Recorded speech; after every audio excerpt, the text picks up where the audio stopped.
नमस्कार दोस्तों, आप सभी का एक बार फिर से स्वागत है अंकुर अपडेट्स यूट्यूब चैनल में। आपको पता है यूपी पुलिस की ट्रेनिंग स्टार्ट हो चुकी है। 17 तारीख से ही बच्चे जेटीसी सेंटर पे पहुंचना स्टार्ट हो गए थे। अब समस्या उन लोगों के लिए आ रही थी जिन पे किसी न किसी मामले में या तो एफआईआर दर्ज था, मतलब एफआईआर करंट में पेंडिंग हो, या फिर उनका एफआर लग चुका हो, या फिर उनका जो जांच के बाद नाम निकल गया हो, यानी कि नामजदगी गलत पाई गई हो। और कुछ लोग ऐसे थे जिनका मामला खत्म हो चुका था, लेकिन उन लोगों ने अपने एफिडेविट में ये चीज शो ही नहीं किया था। मेरे लाख बार कहने पे भी वो ये कह रहे थे कि भैया जब खत्म हो गया तो क्यों शो करूं।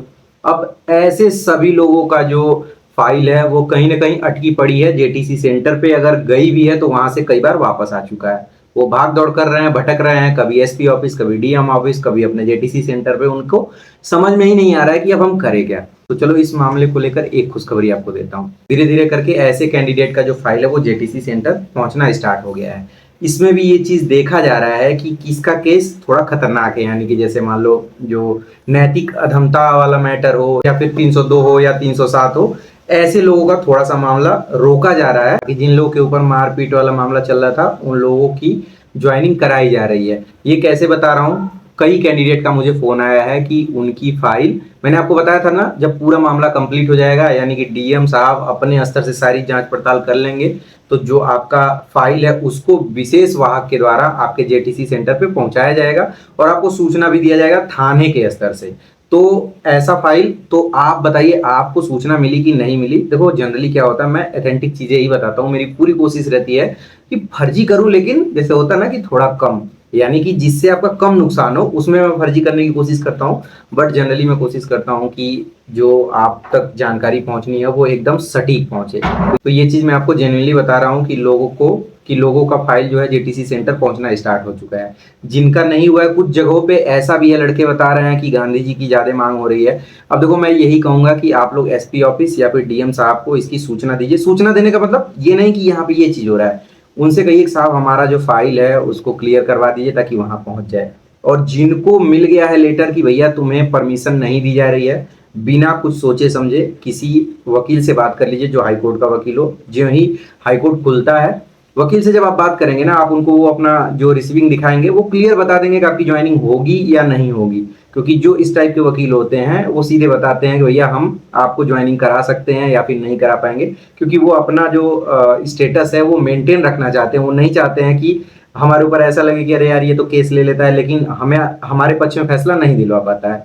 कुछ लड़के मुझे कॉल किए थे जो बता रहे थे कि हमने हाईकोर्ट से वकील साहब से बात कर लिया, मतलब अप्रॉक्स से 20-25 हजार के आसपास बता रहे थे खर्च पड़ा है। तो मैं आप लोगों से यही कहना चाहूंगा कि अगर आप लोगों ने वकील किया है तो मुझे मेरे नंबर पे कॉल करके बता दो कौन से वकील साहब हैं, क्योंकि बहुत सारे बच्चों का फोन आ रहा है कि भैया हमें भी बता दो। तो जो ठीक ठाक वकील साहब हैं उनका नंबर मुझे दे दो ताकि मैं सभी लोगों को अवेलेबल करा दूं। और एक वकील एक साथ सबका केस लड़ेगा तो आपके पक्ष में फैसला जाने की उम्मीदें बढ़ जाएंगी। तो बहुत भाग दौड़ करने की बजाय देखो 1 लाख, 1.5 लाख, 2 लाख, 3 लाख कहीं फालतू खर्च करने से बढ़िया है कि 10-20 हजार खर्च कर दोगे वकील साहब को, आपकी ज्वाइनिंग 1 आध 2 महीने के अंदर करवा देंगे।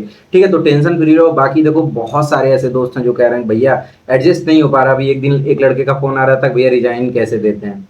तो मैंने काफी समझाया, देखो उसमें कोई मेरा फायदा और नुकसान नहीं है। आने वाले टाइम में एक सीट और बढ़ी जाएगी अगले भर्ती में। लेकिन मेरा मानना ये होता है कि इस कंडीशन पे बहुत जरूरी होता है कुछ लोगों का साथ देना। अगर आप साथ नहीं दोगे ना तो अगला तुरंत बैकफुट पे आ जाएगा, यानी कि क्विट कर देगा।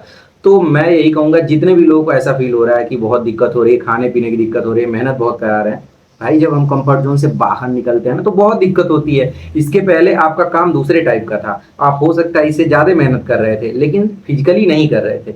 आप इतना ध्यान दो कि जिस नौकरी को आप आने वाले समय में 30-40 साल करोगे उसमें बहुत एनर्जी, बहुत कैपेसिटी की जरूरत पड़ती है। इन्हीं 9 महीनों में आपके उस टैलेंट को निखारा जाता है, मतलब एकदम पटक पटक के आपको उस तरीके से बना दिया जाएगा कि आप पत्थर हो जाओगे। कहीं भी कितना भी घंटा ड्यूटी करवा लें, धूप हो, बारिश हो, छाया हो, किसी भी कंडीशन पे आप थकोगे नहीं। तो इसलिए ट्रेनिंग इस टाइप का कराया जाता है।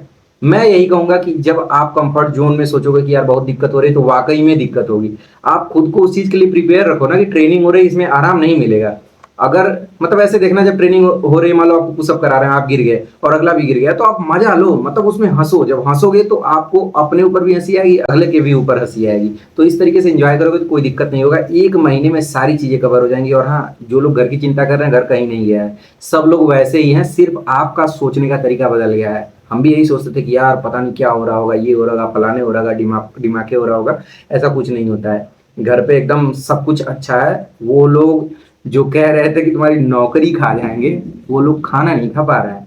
अब समझ लो, उनके लिए मैं बस यही कहूंगा, क्या हुआ भाई, नौकरी खा रहे थे। देखो, कुल मिला के कहने का मतलब ये है कि भोलेनाथ आपका नसीब लिखे हैं, समझ रहे हो ना, महादेव, उनकी बात कर रहा हूं मैं। उनके आगे कोई टिक नहीं सकता है। नौकरी खाने वाले लोग खाना खाने के लिए तरस रहे हैं। अब सोचो कि उनका रोज 50 ग्राम खून कम हो रहा है, ये सोच के करे यार लौंडा तो उसका ट्रेनिंग पे चला गया, मैंने तो बहुत जी जान लगा दिया। समझ गया ना। तो मौज से ट्रेनिंग करो, टेंशन फ्री रहो, बाकी वो बच्चे भी चले जाएंगे।